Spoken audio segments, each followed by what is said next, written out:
Alright guys, what's going on guys? It's your boy Kree here, back at it again with another Borderlands 3 video. In this Borderlands 3 video, I figured that this would be like the 4th day of the Guardian Takedown, at least since it has launched last Thursday, today being Sunday. I figured it's been out decently enough for me to go ahead and throw in my 2 cents in about it and talk about like what it's done good, what it's done bad, and what we can do to fix it, improve it as a community as a whole. With that being said, guys, we're gonna go ahead and jump straight into the video, guys. So now real quick, I want to say I generally don't do these types of videos where I just like sit and I talk into the microphone about a certain topic. However, I feel like the Guardian Takedown is a bit of a special case here, right? So if we do a little bit of rewind, whoop. So I can't like quite put my finger on it, but I knew, like, we all knew that the Guardian Takedown was gonna come out like around, like, initially it was like late May, like, because I remember like even playing the Malwan Takedown, like knowing in the back of my mind that, you know, we're eventually gonna get another takedown, and it being Guardian Takedown. Now obviously whenever they did the initial reveal for the Guardian Takedown over on one of the Borderlands show, I think they did the reveal for on the 21st of May. And then on the 21st of May, they announced it for it to come out on the 4th of June, right? So first off, you know, I know a lot of people were a little bit ticked off because they had to, after they revealed it, we had to wait another 2 weeks for the damn thing to come out. And on top of that, they said it was originally going to be released in May anyways. But, you know, sometimes it'd be like that, right? So anyways, you fast forward 2 weeks, or fast forward 13 days, and I think it was around like 7 p.m. or 8 p.m. literally the day before the takedown came out. They went ahead and announced that they are going to go ahead and mute all of like their social media for the week due to what was going on in the world and everything. So then the Guardian Takedown got postponed. Now at the time when they postponed it, we're talking about, like, you know, that it wasn't coming out on the day they said it was. They didn't give us an initial date. They actually they were actually very quiet about that until I think it was 2 days before the actual release of said takedown. Yeah, because they actually like they were talking on Twitter about like some showing some gameplay for the new DLC, the Bounty of Blood, and revealing more about the takedown during the IGN Summer of Gaming event. And then they also mentioned that they were going to have their own Bordercast later on that same evening. And then now, sure enough, we've had the takedown release, and boy, oh boy, right? So funny fact, right? When the takedown was gonna initially come out, me and Soldier had planned to, like, I don't want to say bully this raid, but me and him felt like that we were so prepared for anything they could throw at us that we were gonna be able to beat it multiple times, and then be able to make multiple clear videos, and then make multiple build videos on those runs on those clears. Now obviously that wasn't the case at all.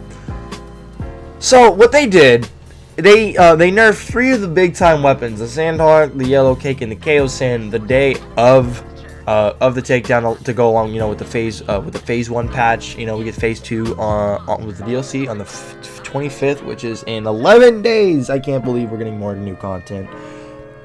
Oh my goodness gracious, dude, it's crazy. They nerfed some of the best weapons in the game, but, you know, when we first heard about these nerfs, at least me, I wasn't even all that worried about it, because they were going to be scaling the shield, health, and armor from 12,500 to 10,000% anyways.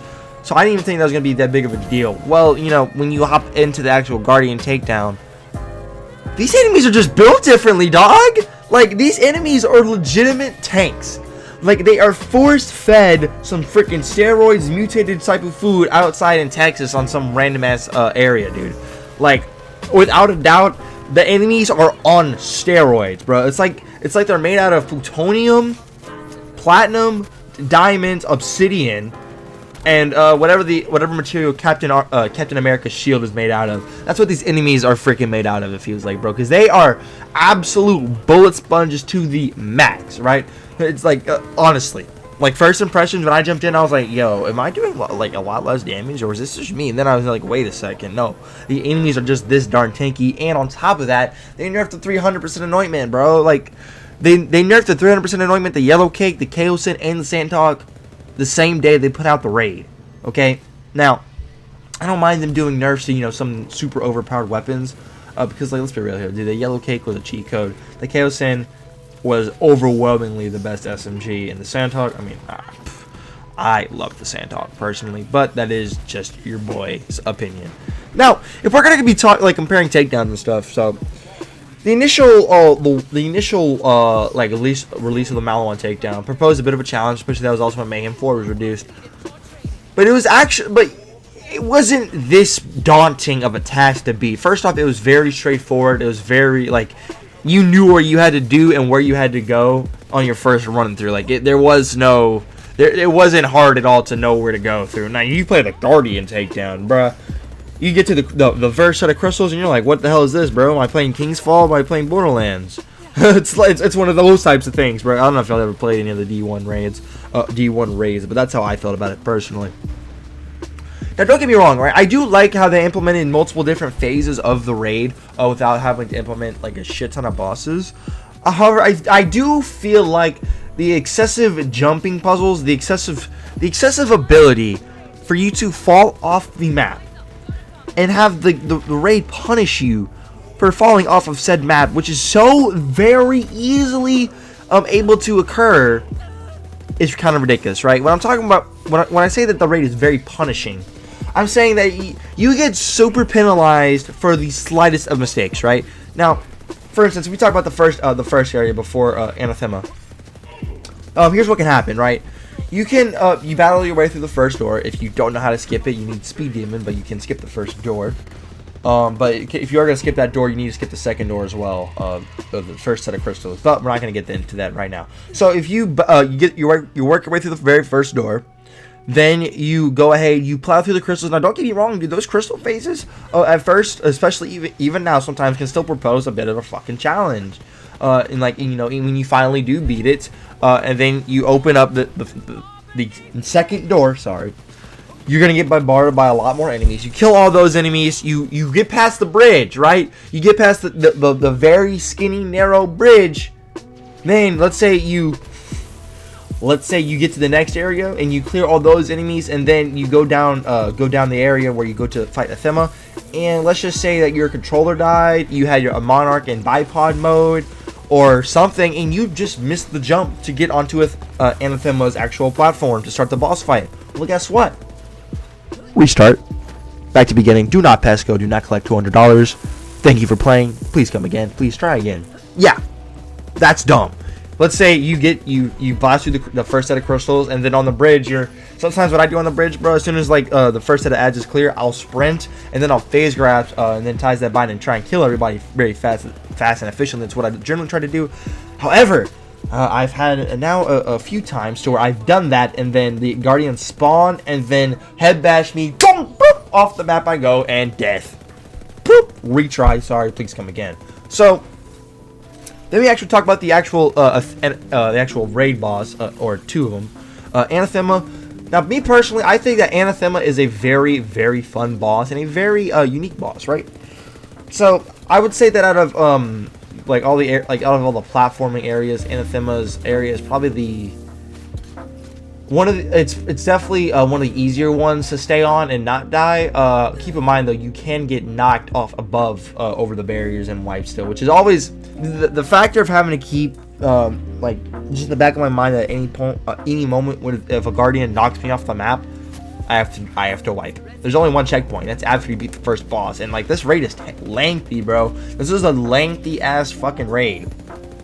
And the enemies are super fucking tanky, bro. Like, my first clear was almost an hour long, dude. It's an hour long piece of content, and it's really difficult. The thing about Anathema, though, what I need to talk about is like I like his or hers or its mechanics. To be honest, it's real simple mechanics to understand, and once you understand, it's really it's not that hard of a boss fight. It's just back and forth type of movement. Just knowing where you're gonna have the radiation bombs, shoot up where they're gonna be at, so which platforms you can avoid. And then again, Anathema does have 12 immune phases, which is a little fucking much. But at least in those immune phases, you have to actually do something instead of just stand there and wait for them to become unimmune, which is a good thing. Then, you know, you get to the next platforming area. Luckily, there's a lot of skips to this raid, which is very, very good, because after you beat Anathema, you go through the portal, and then you open up that door. All of those ads before you even can start the jumping puzzle legitly are fucking ridiculous. There's no reason for there to be that many ads at all. There's way too many in that section, at least in my personal opinion. That's why it's really good to run speed demon and try doing a lot of these skips, without a doubt. So let's say you do skip all those ads, and those ads can take like 10 to 20 minutes to kill, which is totally unnecessary, bro. Because all you have to do is you have another set of crystals that you have to do, but this time the crystals you have to actually, you know, go a further distance in between each crystal, which is very important. Now, keep in mind that the crystals will only explode if the energy in them is fully depleted. So just keep your mind on a mental note. Keep that in the back of your mind when you are doing these stages. Now, so let's say you do that crystal phase, and then you go through the other door. Guess what? There's more fucking platforming. And guess what? If you miss a ledge, your mantle feature doesn't come in the clutch, bro, and you just whoop, fall right off, well, guess what? Restart. Luckily, you do have that one checkpoint, but you have to you have to kill all those ads again, or skip them, and you have to redo all those crystals again, and then do all the platforming again, and then you can get to the very last boss. Now, the very last boss, I actually really do like the very last boss. It gives me lots of Destiny vibes. Mostly, I want to say it gives me a lot of Vault of Glass vibes and Leviathan vibes. So the reason it gives me Vault of Glass vibes is because he does teleport you into an entirely different area, which is pretty cool, I must say. You know, I'm telling you, but Borderlands so got that idea from Vault of Glass. There's no way they didn't. Basically, you put him into a few immune phases, and then I think he teleports you at max up to 5 times, and then while you are in the area, you basically want to wipe out all the ads for another portal to pop up. And the slower you take to kill on the ads and getting the portal pop up, the more of his armor that he's going to regen, which is obviously no fucking good at all. So just keep that in mind. And another thing that he does do a lot of damage. He does like to whack the shit out of you, so having good life steal is very important. But whenever he's going to do, when he's casting like this big ball in the air or whatever, like your screen is like he's not attacking, he's literally in the middle, and he's casting a big large area of effect ball. That's when you want to get behind one of the pillars, so that you don't, you know, go down to that, because that would really suck a lot. But honestly, overall, I like the final boss quite a lot, and I actually think the first part of the raid is harder than the second part of the raid. But that's just my humble opinion. Anyways, though, guys, next thing we need to talk about is the gear, and how much like the loot. First off, I don't think the loot is, bruh, the motherfuckers should be dropping way more legendaries for how much goddamn health they got. All right, like no cap, no nothing, bruh. They need to drop more, and I feel like the weapons are really lackluster, and I also don't understand why there's no new class mods in the game either. Like with the Malawan takedown, bro, we got new comms, and we got a lot of new weapons, and like those new weapons are good. Like those weapons in the Malawan takedown were top tier. Redistributor, Moonfire, Hibsworth, you know, those are all really good. And then, you know, they also added comms, like things like the rack pack and stuff like that, and the spiritual driver, at least in that update. Not saying they were in the takedown, but you know, you get my point. Oh, regardless, I do feel like that they should have gave us way more legendaries. I think there's only like 6 new legendaries, and like we didn't even get a new pistol, no new shotgun, no new sniper rifle that I know of. And like the smog is cool, but I feel like it could be better. The Globetrotter is really cool, but it's a suicide rocket launcher. Like, you're gonna kill yourself a lot when you use that rocket launcher. You feel me?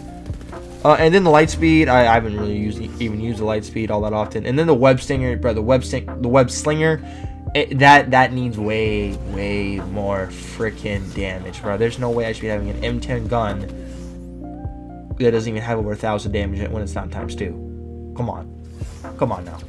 What is that?